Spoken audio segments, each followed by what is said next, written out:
ఈరోజు ముఖ్యంగా ఈ సమావేశం రేపు నామినేషను, అలాగే సాయంత్రం 4 గంటలకు భారీ ర్యాలీ అండ్ బహిరంగ సభ. దానికి రక్షణ శాఖ మంత్రులు రాజ్నాథ్ సింగ్ గారు వస్తున్నారు, పార్టీ సీనియర్ నాయకులు, మాజీ భారతీయ జనతా పార్టీ అధ్యక్షులు కూడా. అందరికీ కూడా తెలుగుదేశం, జనసేన, భారతీయ జనతా పార్టీ కార్యకర్తలు, నాయకులందరూ కూడా ఈ ర్యాలీలో పాల్గొనాలని అందరికీ విజ్ఞప్తి చేయడం జరిగింది మీడియా ద్వారా. మీరు కూడా తప్పకుండా మీడియా మిత్రులందరూ కూడా రేపు ఈ ర్యాలీలో పాల్గొనాలి. అలాగే నిన్న ముత్యాల నాయుడు నామినేషన్ వేస్తూ ప్రెస్లో మాట్లాడాడు. నేను ఎప్పుడు కూడా ముత్యాల నాయుడు ఢిల్లీలో వీధులు తెలుసా నీకు అనేవి నేను ఏ మీడియాలో కానీ ఎక్కడ కూడా అడగల. ఢిల్లీ గురించి, ఢిల్లీ రాజకీయాల గురించి తెలియదని చెప్పాను కానీ వీధులతో చెప్పలేదు. అందులో వీధుల గురించి తెలుసుకోవాల్సిన అవసరం లేదు. పార్లమెంట్ గురించి, ఢిల్లీలో రాజకీయాల గురించి, ఢిల్లీలో పరిచయాల గురించి, ఢిల్లీలో పలుకుబడి గురించి మాట్లాడడం కానీ నేను ఒకటి అడుగుతున్నాను. ముత్యాల నాయుడు చెప్పాడు నాకు ఏ ఊరు ఎక్కడుందో తెలియదు, ఎన్ని మండలాలు ఉన్నాయో తెలియదని. నేను మీడియా ద్వారా ఒకటే అడుగుతున్నా ముత్యాల నాయుడిని, వారి తరపున పోటీ చేసే శాసనసభ్యులు 7 మందిని, మీరు 7 మంది ముత్యాల నాయుడు ఒక ప్రెస్ క్లబ్లో అనకాపల్లిలో కానీ ఎక్కడైనా కానీ డిబేట్ పెట్టుకుందాం, ఓపెన్ డిబేట్. నేను ఒక్కడనే వస్తాను. వారు 7 మంది శాసనసభ్యులు వారి పార్టీ నుంచి పోటీ చేసింది ఈ పార్లమెంట్లో. ముత్యాల నాయుడు అనకాపల్లి పార్లమెంట్ గురించి ఎంతమంది విలేకరులైనా కానీ, ఏ డేటా కావాలన్నా కానీ, ఈ పార్లమెంట్లో ఎన్ని మండలాలు ఉన్నాయి, ఎంతమంది ఓటర్లు ఉన్నారు, కులాల వారీగా, మతాల వారీగా, ఏ క్వశ్చన్స్ కూడా ఇక్కడ స్కీమ్స్, బెనిఫిషియర్స్ అన్నీ కూడా మాట్లాడుకుందాం. దానికి సిద్ధమా అని చెప్పేసి నేను అడుగుతున్నాను. మీరు సిద్ధమైతే నేనైతే సిద్ధం. మీడియా సమక్షంలోనే మనం ఎందుకు డిబేట్ పెట్టుకుంటే పబ్లిక్ కూడా అందరికీ తెలియాలి ఎవరు ఏంటి ఎలా, ఈ కాన్స్టిట్యున్సీకి మొత్తం తెలిసిన వాళ్ళు ఎవరు అనేది పబ్లిక్ తెలియాలి. ముత్యాల నాయుడు నేను ఒకటే అడుగుతున్నా, అసలు నువ్వు పార్లమెంటు మెంబర్ కన్నా డిప్యూటీ సీఎం అంటే చాలా ఎక్కువ, అవునా కదా? డిప్యూటీ సీఎం చాలా ఎక్కువ. అటువంటి డిప్యూటీ సీఎం నువ్వు ఈ పార్లమెంటులో కనీసం అనకాపల్లి జిల్లాలో ఒక్క రోజైనా ఒక సమీక్ష చేసి మన జిల్లాలో సమస్యలు ఏంటి, నువ్వు ఉండే ఈ 7 మంది ఎమ్మెల్యేలతో ఎప్పుడన్నా కానీ ఒక సమావేశం పెట్టి మన జిల్లా గురించి ఏ విధంగా చేయాలి, ఏ విధంగా డెవలప్ చేయాలి, ఈ రోడ్ల పరిస్థితి ఏంటి, ఇక్కడ డ్రింకింగ్ వాటర్ పరిస్థితి ఏంటి, స్కూళ్ళ పరిస్థితి ఏంటి, ఇక్కడ విద్యారంగం ఎట్లుంది, వైద్య రంగం ఎలా ఉంది, లేకుంటే రైతులు ఏ విధంగా ఇబ్బందులు పడుతున్నారు, ఒక్క సమావేశంలో నువ్వు మాట్లాడింటే ఎక్కడన్నా ఉంటే ఆ ప్రూఫ్ చూపిస్తే చాలు. ఏ ఎమ్మెల్యేతో కూడా నువ్వు కూర్చొని ఒక ఎమ్మెల్యేతో కనీసం కాన్స్టిట్యున్సీలు తిరిగింది లేదు. నువ్వు మాడుగులనే డెవలప్ చేయాల. నువ్వు మాడుగుల 10 సంవత్సరాలు ఎమ్మెల్యేగా ఉండి మాడుగుల్లో ఈరోజు పరిస్థితి ఎలా ఉంది, అక్కడ రోడ్లు 3 కోట్లు 4 కోట్లు ఖర్చు పెడితే చోడవరము మాడుగుల పోయే దారిలో ఎన్ని బ్రిడ్జీలు, ఆ బ్రిడ్జీలు తయారైపోతాయి. అది కూడా ముఖ్యమంత్రి దగ్గర అడిగి దాన్ని శాంక్షన్ చేయించుకొని పని చేయలేని మంత్రి నువ్వు పార్లమెంటుకు పోయి పార్లమెంట్లో ఏమి చేస్తున్నావు, సరే నేనేమి చేస్తాను నువ్వేమి చేస్తావని మీడియా సమక్షంలోనే ఒక డిబేట్ పెట్టుకుందాం. మీరు 7 మంది, నేను కూటమి తరపున ఒక్కనే ఉంటాను. మరి ఎప్పుడు పెట్టుకుంటారో డేట్ చెప్పండి. బట్ ఈ పార్లమెంట్ ఎలక్షన్ లోపలే జరగాలని చెప్పేసి నా మనవి.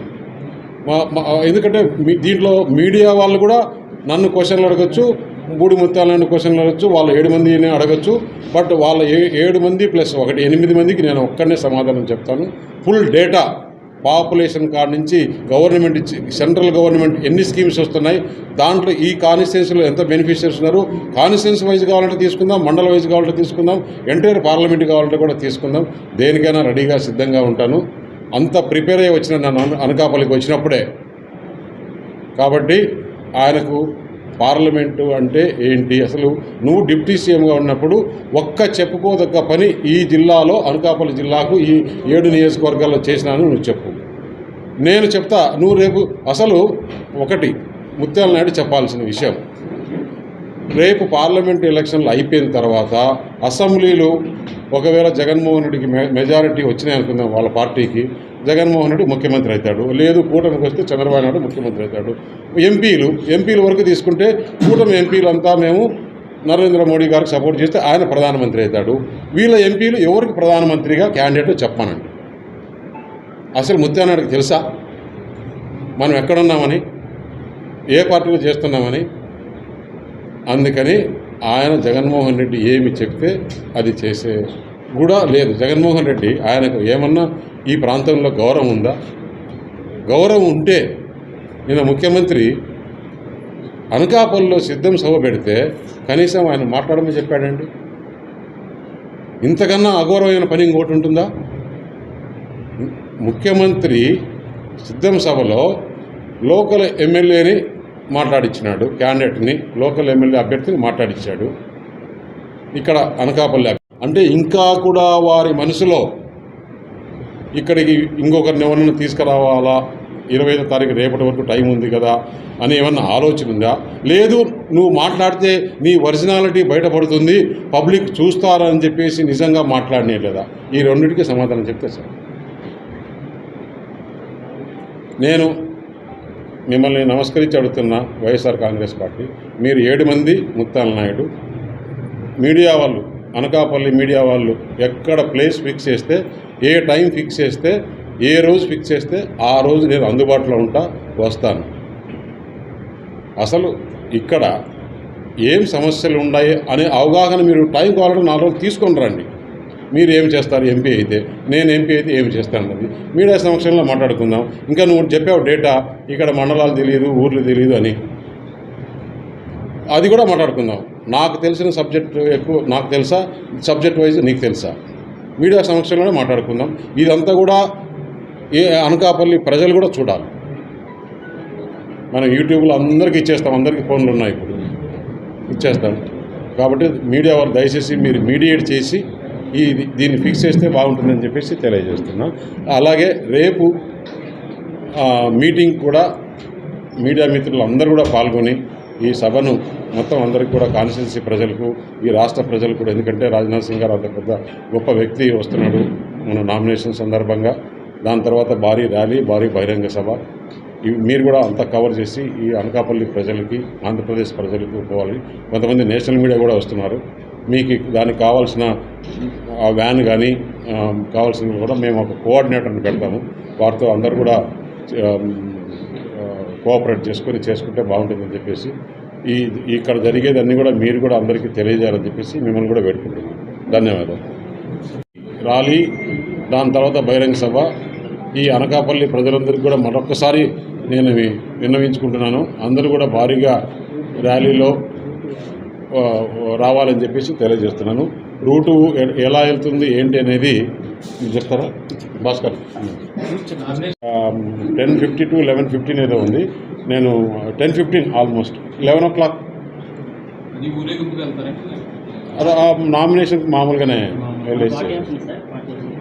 అందరికీ నమస్కారం. దానివల్ల ఫ్యామిలీ మెంబర్స్ ఆయన పర్సనల్గా వెళ్ళి నామినేషన్ వేసి రావడం జరుగుతుంది. 4 గంటలకి ఇక్కడి నుంచి రాజ్నాథ్ సింగ్ మన ఎంపీ అభ్యర్థి గారు 7 మంది ఎమ్మెల్యేలతో ఇక్కడి నుంచి బైపాస్లో వచ్చి శంకర్మేట దగ్గర గ్రౌండ్ అంతా అక్కడ ఉంటారు. ఇక్కడి నుంచి బైక్ ర్యాలీ అక్కడికి వస్తుంది. అక్కడి నుంచి ఓపెన్ టాప్లో రాజ్నాథ్ సింగ్ గారితో పాటు ఈ 7 మంది అభ్యర్థులు, ఎంపీ గారు, జిల్లా party BJP party president, TDP party president, నాయకులందరూ కూడా అక్కడి నుంచి 4 రోడ్ జంక్షన్కి వచ్చి 4 రోడ్ జంక్షన్లో సభ జరుగుతుంది.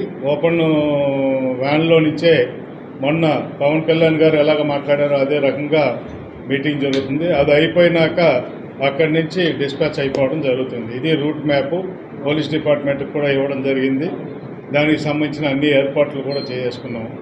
ఇదే మెసేజ్ని మీరు కూడా అందరికీ కన్వే చేస్తే మీ ఛానల్స్ ద్వారా, పేపర్ల ద్వారా రేపు వచ్చే ప్రజలకు కూడా కొంచెం కంఫర్ట్గా ఉంటుందని చెప్పి మిమ్మల్ని అందరినీ కోరుకుంటూ సెలవు తీసుకుంటాం.